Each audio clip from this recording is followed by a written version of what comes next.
మనము మరి పాటల ద్వారా దేవుని వాక్యంలో రాయబడిన రీతిగా మనం ఏం చేసినప్పటికీ కూడా మనకు కాదు, దేవునికి మహిమ రావాలి.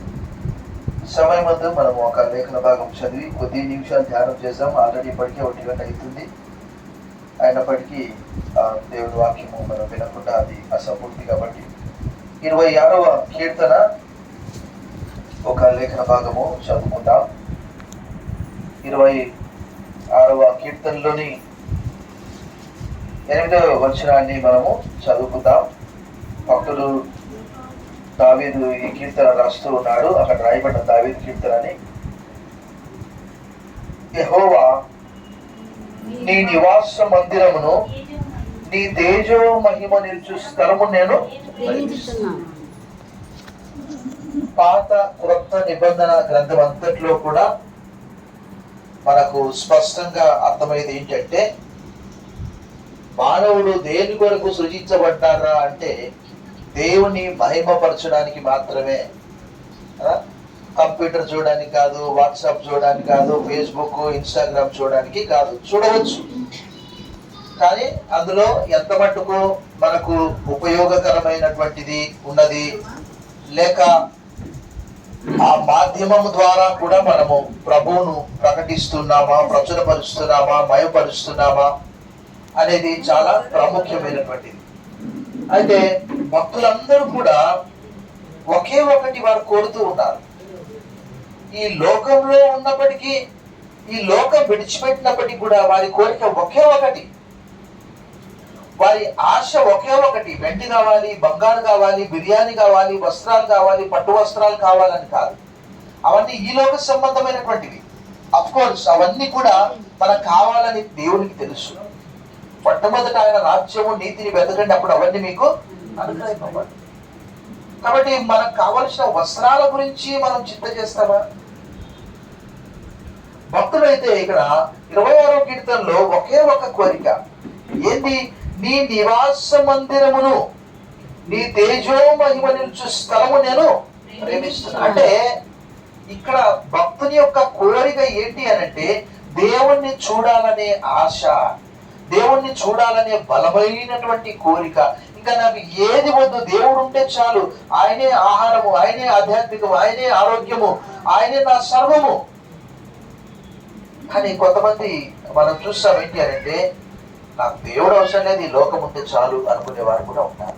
కానీ ఇక్కడ ఈ కీర్తనల గ్రంథంలో భక్తులందరూ కూడా మనం 1వ కీర్తన మొదలుకొని 150 కీర్తనల వరకు చూస్తే వారి యొక్క ఆశ, వారి కోరిక ఒకే ఒకటి. 27వ కీర్తనలో కూడా కీర్తనకారుడు ఒక ఆశ తనకు ఉన్నది. చూడండి, యెహోవా యొద్ద ఒక వరం అడిగితిని, దాన్ని నేను వెతుకుచున్నాను. ఏదంటే అది యెహోవా ప్రసన్నతను చూచుటకును, ఆయన ఆలయంలో ధ్యానించుటకును, నా జీవితకాలం అంతైన యెహోవా మందిరంలో నివసింపగోరుచున్నాను. అంటే భక్తునికి అర్థమైనటువంటిది ఏంటి అంటే, ఈ లోక సంబంధమైనది ఏది కూడా నన్ను సంతోషపెట్టడం లేదు, సమాధానంతో లేదు. కానీ ఒకే ఒకటి, దేవుని సన్నిధిలోనే ఆ సంతోషం ఉన్నదని 16వ కీర్తనలో రాయబడిన. చూడండి, 16వ కీర్తనలో కీర్తనకారుడు మనం ఒకసారి వెనుకకు వెళ్తే 11వ వచనంలో ఇలా అంటున్నాడు. చూడండి, 16వ కీర్తన 11వ వచనం, జీవమార్గమును నీవు నాకు తెలియజేసేదవు, నీ సన్నిధిని ఏముందట సంపూర్ణ సంతోషం కలదు, నీ కుడి చేతిలో నిత్యము. బిర్యానీ తింటే అది ఒక 3 గంటలు ఉంటది, కడుపులో 4 గంటలు ఉంటది. సరే, నువ్వు హెవీగా తింటే ఒక రోజంతా ఉంటది. కానీ దేవుని సన్నిధి అనేది భక్తుడు కోరుకుంటున్నాడు. నీ సన్నిధిని సంపూర్ణ సంతోషం కలదు, నీ కుడి చేతిలో నిత్యము సుఖములు కలదు. అంటే నేను ఈ లోకంలో ఉన్న, ఈ లోకం విడిచిపెట్టినప్పటికీ కూడా భక్తుని యొక్క కోరిక ఒకే ఒకటి. చూడండి, 27వ కీర్తనలో మరి ఒక మంచి మాట అంటాడు. చూడండి, 27వ కీర్తనలో ఒక మంచి మాట అంటాడు. 11వ వచనం, సజీవుల దేశమున నేను యెహోవా దయను పొందుతున్న నమ్మకం నాకు లేని ఎడలా. నిజంగా భక్తుని యొక్క కోరిక ఏంటంటే, మరి ఒక దేశం ఉంటున్నది, అదేంటంటే సజీవుల దేశము. అంటే అందరు కూడా అక్కడ బ్రతికి ఉన్నటువంటి వాళ్ళే మనకు కనిపిస్తారు. ఇంకా మనం 16వ కీర్తన చూశాం కదా. 17వ కీర్తనలో భక్తుని యొక్క కోరిక చూడండి, ఏమంటున్నాడు అక్కడ ఆయన? 17వ కీర్తన 15వ వచనం చూడండి ఒకసారి. నేనైతే నీతి గల వాడనై నీ ముఖ దర్శనము చేసేదను, నేను మేల్కొన్నప్పుడు నీ స్వరూప దర్శనముతో నా ఆశను. అంటే భక్తుని యొక్క ఒక దృఢమైన బలమైన కోరిక ఏంటంటే దేవుణ్ణే చూడాలి, ఆయన ఈ లోకంలో చూడాలి, లోకం విడిచిపెట్టిన తర్వాత కూడా ఆయన చూడాలి అనే గొప్ప కోరిక. ఎందుకంటే ఈ లోకం అంతా కూడా బాగా పొల్యూట్ అయిపోయింది. ఈ మధ్యలో ఒక అమ్మాయి ఢిల్లీ వెళ్ళింది. మనందరికి తెలుసు, తరచుగా మనం వినే వార్త ఏంటి అని అంటే ఢిల్లీలో కాలుష్యం ఎక్కువైపోయి పాఠశాలలు ఒక 2 రోజులు 3 రోజులు 4 రోజులు మూతబడ్డాయి, లేకపోతే పాఠశాలలకి పిల్లల్ని పంపించడం లేదు. అంటే ఈ లోకము ఎలాంటిది అని అంటే బాగా పొల్యూట్ అయిపోయింది. అంటే పరలోకం అనేది ఒక మహా ఆనందకరమైనటువంటి స్థలము. కాబట్టి నేను చనిపోయి సమాధి చేయబడి తిరిగి లేపబడ్డప్పుడు నేను ఇతరుల గురించి నేను మాట్లాడాను, ఇతరుల గురించి నేను చెప్పను, కానీ నా గురించి అయితే నేను చెప్తున్నాను. ఏంటి అది అంటే నీతి గలవాడనై నీ ముఖ దర్శనము చేసేది. నేను మేలుకున్నప్పుడు అనగా తనకు పునరుత్థానం ఉన్నదన్నటువంటి నమ్మకం ఎలా తెలుస్తుంది? 16వ కీర్తనలో మనం చూసాము, క్రీస్తు పునరుత్థానాన్ని గురించి అక్కడ చెప్తున్నాడు. 16వ కీర్తన 10వ వచనంలో, ఎందుకనగా నీవు నా ఆత్మను పాతాళములో విడిచిపెట్టవు, నీ పరిశుద్ధుని అంటే గోతిని చూడనీయవు. ఇది ఎవరి గురించి మాట్లాడుతున్నాడు అని అంటే మనం ఏం చూస్తున్నాము? అది క్రీస్తుకు ముంగుర్తుగా ఆ వాక్యము మాట్లాడుతున్నాడు. అదంతా కూడా మనకు అపోస్తలుల కార్యము 2వ అధ్యాయంలో రాయబడింది. అయ్యా దావీదు చనిపోయి ఆయన సమాధి ఇక్కడే ఉంది, కానీ క్రీస్తు అక్కడ లేడు అనే మాట అపోస్తలుల కార్యం 13వ అధ్యాయము 36వ వచనంలో భక్తుడు అక్కడ తెలియజేస్తున్నాడు. మనం చూసాం చూడండి, 13వ అధ్యాయంలో 34వ వచనంలో ఏమని రాయబడ్డది? మరియు ఇక కుళ్ళు పట్టకుండా ఆయనను మృతుల్లో నుండి లేపుటను బట్టి దావీదుకు అనుగ్రహించిన పవిత్రమైన వరములను మీకు అనుగ్రహించును, అవి నమ్మకములైనవని చెప్పాను. కాబట్టి వేరొక కీర్తన యందు నీ పరిశుద్ధుని కుళ్ళు పట్టనీయమని చెప్పుచున్నాడు. దావీదు దేవుని సంకల్పం చొప్పున తన తరం వారికి సేవ చేసి నిద్రించి తన పితరుల యొక్కకు చేర్చబడి కుళ్ళిపోయాను, కానీ దేవుడు లేపినవాడు. కాబట్టి క్రైస్తవ లోకానికి ఉన్నటువంటి ఒక గొప్ప శుభప్రదమైన జీవముతో కూడినటువంటి నిరీక్షణ ఏంటి అని అంటే, ఈ లోకంలో మనం జీవించినప్పటికీ లోకంలో మనం ఏమన్నాడు? మీరు ఈ లోకానికి వెలుగు అన్నాడు, మీరు ఈ లోకానికి ఉప్పు అన్నాడు, కొండ మీద నుండి పట్టణము మరుగై ఉండని అన్నాడు. ఒకవేళ ఎవరన్నా క్రైస్తవులని లోకంలో నుంచి తొలగించాలని చూస్తే అర్థం ఏంటంటే ఉప్పు లేకుండా చేసినట్టు. ఉప్పు లేకుండా వాళ్ళు తింటే చప్పిడిగా తింటారు. కాబట్టి మళ్ళీ మాకు ఉప్పే కావాలంటే దేవుడి బిడ్డలే కావాలి. ఎందుకంటే దేవుని వాక్యంలో అలా రాయబడ్డది. ఒక్క లోతు కొరకు దేవుడు అతన్ని అక్కడి నుంచి తప్పించి సొదొమ గొమొర్రా అద్మ సెబోయిము పట్టణములను దేవుడు ఆకాశం నుండి అగ్ని గంధకాలతో నాశనం చేశాడు. కానీ ఒక్క లోతును, ఒక అబ్రహామును మాత్రం అక్కడి నుంచి తప్పించినట్టు మనకు ఆదికాండం 19వ అధ్యాయం 29వ వచనంలో రాయబడ్డది. కాబట్టి భక్తులందరి కోరిక ఒకే ఒకటి, ఈ లోకంలో ఉంటే నేను దేవుని సన్నిధికి వెళ్ళాలి, యెహోవా మందిరావరణములను చూడవలనని నా ప్రాణం ఎంతో ఆశపడుచున్నది, జీవం గల దేవుని దర్శించడానికి నా ప్రాణం సొమ్మసిల్లుచున్నది. దుప్పి నీటి వాగుల కొరకు ఆశపడినట్లు దేవా నా ప్రాణం నీ కొరకు తృష్ణపడుచున్నది. దేవుణ్ణి చూడాలని. ఈరోజు చాలా మందికి ఏంటంటే ఏం చేస్తున్నారంటే, ఓ ఎక్కడ చూసినా బంగారం, ఇక్కడ గోడ కట్ చేస్తున్నారు, అక్కడ బంగారం పెడుతున్నారు, సిమెంట్ మెత్తేస్తున్నారు. ఓ ఎక్కడ చూసినా కట్టలు డబ్బు డబ్బు డబ్బు డబ్బు డబ్బు, గుడ్డ కొట్టుకోవడము లబ్ డబ్బు కాదు, డబ్బు డబ్బు అని కొట్టుకుంటుంది. అయినప్పటికీ కూడా మానవులకు ఆనందం లేదు, సంతోషం లేదు. కారణం ఏంటి అని అంటే ఈ భక్తులందరూ కూడా అదే కోరిక కోరారు, ఒకే ఒకటి. 73వ కీర్తన 25వ వచనంలో ఆ భక్తుడు ఏమంటున్నాడు చూడండి. మనం 73వ కీర్తన 25వ వచనము, 73వ కీర్తన 23వ వచనంలో చక్కటి మాట రాయబడ్డాయి. ఆకాశమందు నీవు తప్ప నాకు ఎవరున్నారు, నీవు నాకుండగా లోకంలో ఏది నాకు. కొంతమంది అంటారు నాకు దేవునితో పని ఏంటండి, డబ్బుంటే చాలు.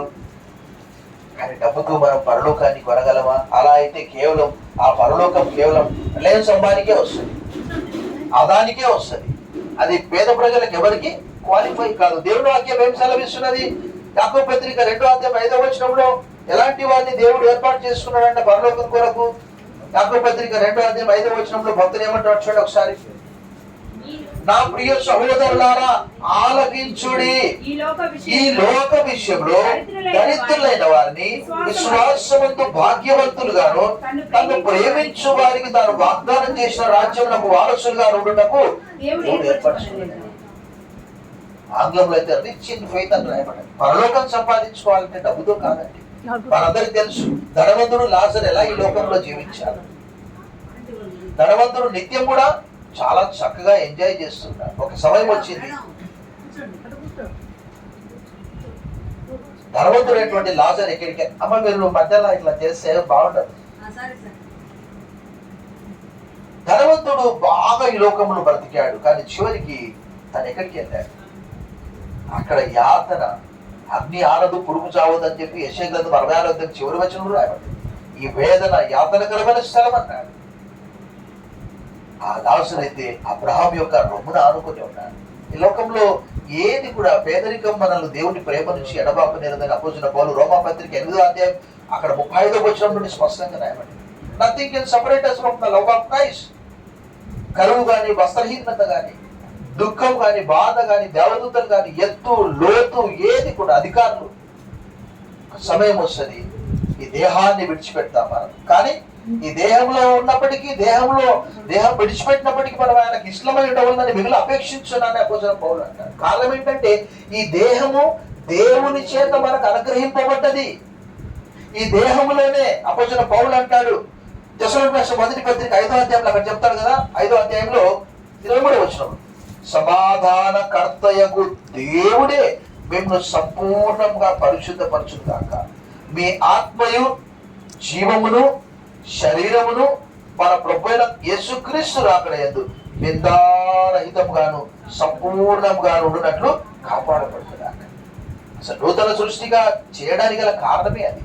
పాతవి ఏవైనప్పటికీ కూడా పొరుగువాన్ని ద్వేషించడం కావచ్చు, భార్య ద్వేషించడం కావచ్చు, భర్త ద్వేషించడం కావచ్చు, లేక సహోదరులను లేక తనకి ఎవరైనా కావచ్చు, నూతన సృష్టిగా మార్చబడిన తర్వాత మీరు సర్వోన్నతమైన దేవునికి కుమారులుగా కుమార్తెలుగా పిలువబడుచున్నారు అని కొరింథీయులకు రాసిన 2వ పత్రిక 6వ అధ్యాయంలో చివరి వచనంలో చెప్తాడు.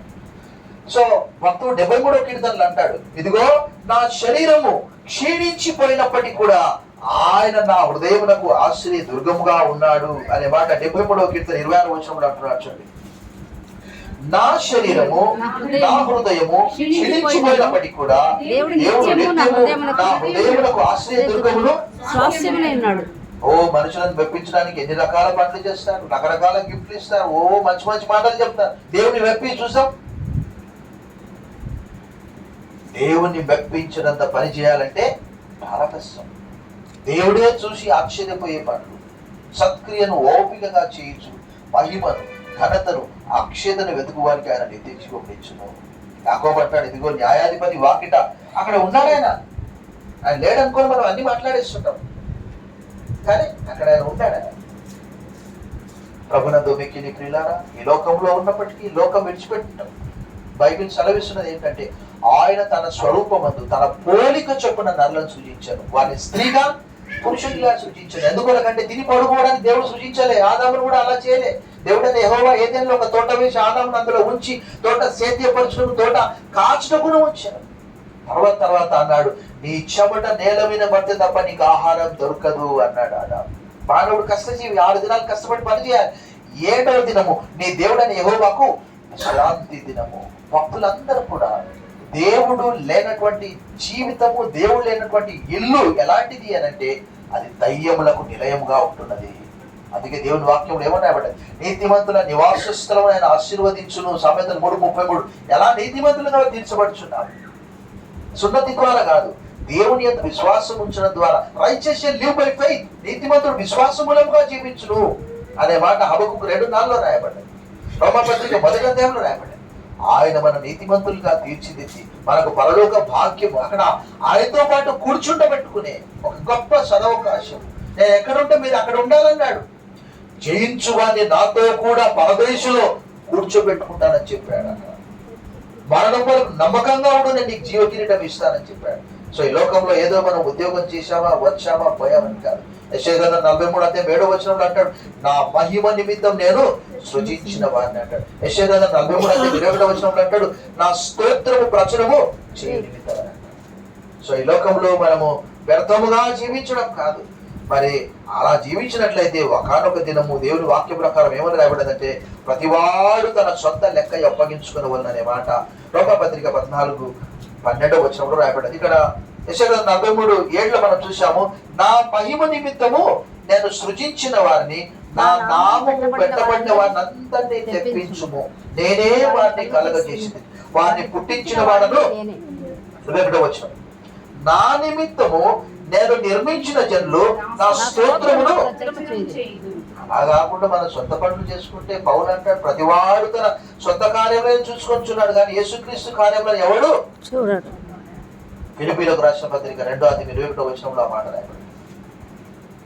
కాబట్టి మనం ఈ లోకంలో ఉద్యోగం చేసుకోవడానికి రాలే. Of course you can do. యోసేపు కూడా ఉన్నాడు ఐగుప్తులో. బబులోను దేశంలో దానియేలు కూడా ఉన్నాడు. ఆయన బట్టి ఏమన్నాడు, దానియేలు దేవుడే నిజమైన దేవుడు, ఆయన దేవుణ్ణి ఎవడైతే ఆరాధించడో వాని ఇల్లు పెంట కుప్పలాగా ప్రభుత్వాలను, రాజులను, రాజ్యాల దేవుడు పోయించాడు. సో మనము ఎక్కడుంటే ఏ చెట్టుకాడ ఆ గాలి పాట పాడితే లాభం ఏంటి? అదే ఏమంటారు, పూసర వీళ్ళు అంటారు కదా, ఆ కలర్లకు మారిపోతే లాభం ఏంటి?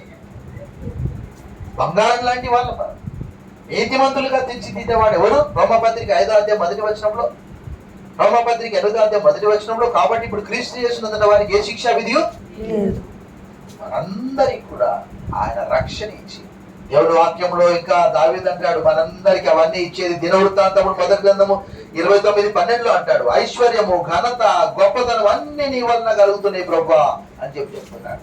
సో మనందరినీ కూడా అలాంటి 29:12 ఐశ్వర్యమును, గొప్పతనమును నీ వలన కలుగును, నీవు సమస్తమును ఏలువాడవు, బలమును, పరాక్రమమును నీ దానమును, హెచ్చించువాడవును, అందరికి బలమిచ్చువాడవును.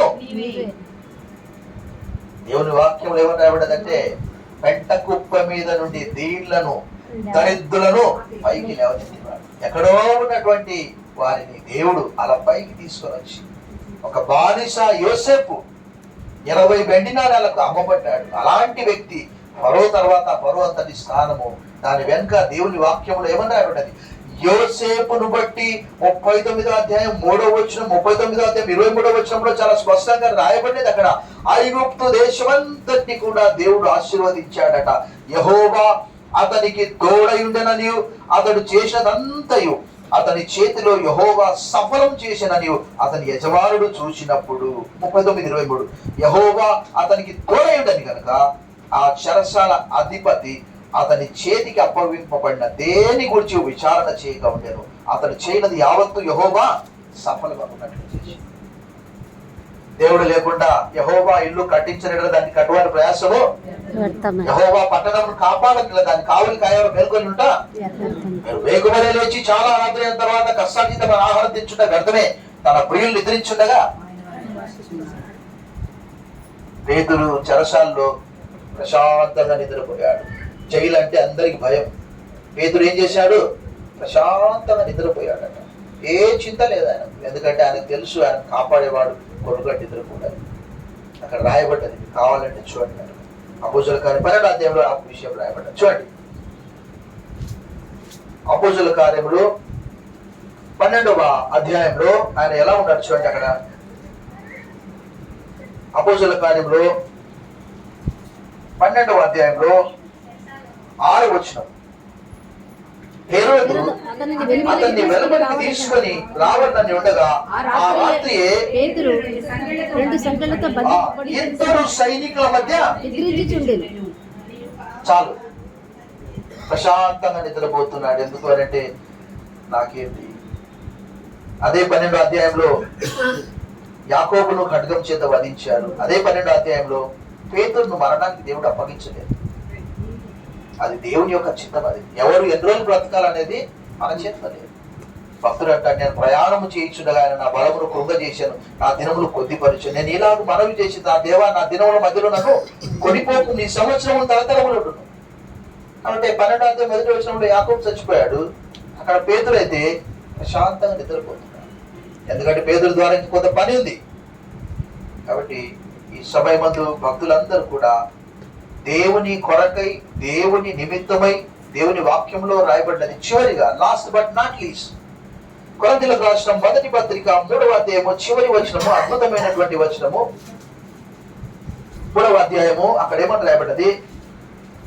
21వ వచనము, 22, 23 చదివి మనం ముగించుకున్నాం. కాబట్టి ఎవడును మనుషుల యందు సమస్తమును మీవి, పౌలైనను, అపోల్లోయైనను, కేఫా అయినను, లోకమైనను, జీవమైనను, మరణమైనను, ప్రస్తుతమందునమైనను, రాబోయైనను సమస్తమును మీవే. మీరు క్రీస్తు వారు, క్రీస్తు దేవుని వాడు. Apart from me you can do nothing. ఎవరైనా యేసు ప్రభు లేకుండా పరలోకం చేరాలనుకుంటే స్వప్రయత్నం. ఆయనే నిచ్చెన, ఆ మెట్లన్నీ ఆయనే. నేనే మార్గమును సత్యమును. ఎందుకంటే నేను మీ కొరకు చేసిన త్యాగాన్ని చూడండి. I shed my blood, I lied my body. నా శరీరాన్ని మీ అందరి కొరకు బలి అర్పణంగా అర్పించాను. అది లేకుండా మనం అవన్నీ ప్రతి దాంట్లో పాత నిబంధనలో ప్రతిదానికి బలి అర్పించేవారు. ఏంటి అంటే బలి దేనికి సూచన అంటే పాప పరిహారార్థ బలి, అపరాధ పరిహారార్థ బలి, ఇవన్నీ కూడా. కానీ యేసు ప్రభు వారు ఒక్కటే బలి మనందరి కొరకు అర్పించారు. బలి లేకుండా అంటే అర్థం ఏంటంటే ప్రార్థన. బలిపీఠం మీద నిరంతరము ఆ అగ్ని మండుచుండాలి. లేవి అక్కడ వారు 12-11 రాత్రి వారు విశ్వాసం నుంచి అక్కడ బ్యాప్టిజం తీసుకున్నట్టు కూడా నేను విన్నాను. సో ఇప్పటి నుండి ప్రభునందు మృతునందు మృతులు అని మాట్లాడారు. దేవుని ప్రజలకు విశ్రాంతి నిలిచి ఉన్నది. హెబ్రీ పత్రిక 4:9. వారు కష్టపడ్డారు, ఉద్యోగం చేశారు, వారు ఇప్పుడు చెప్పారు అయిపోయింది. వారు ఇప్పుడు పరలోకంలో ఉన్నారు. ఒకానొక దినము దేవుని ప్రజలకు ఉన్న నిరీక్షణ ఏంటంటే మన ప్రియులందరినీ మనము చూస్తాము. దేవుడు అలాంటి గొప్ప నిరీక్షణ ఈ కుటుంబానికి మనందరికీ దయచేయను గాక. ఆమేన్.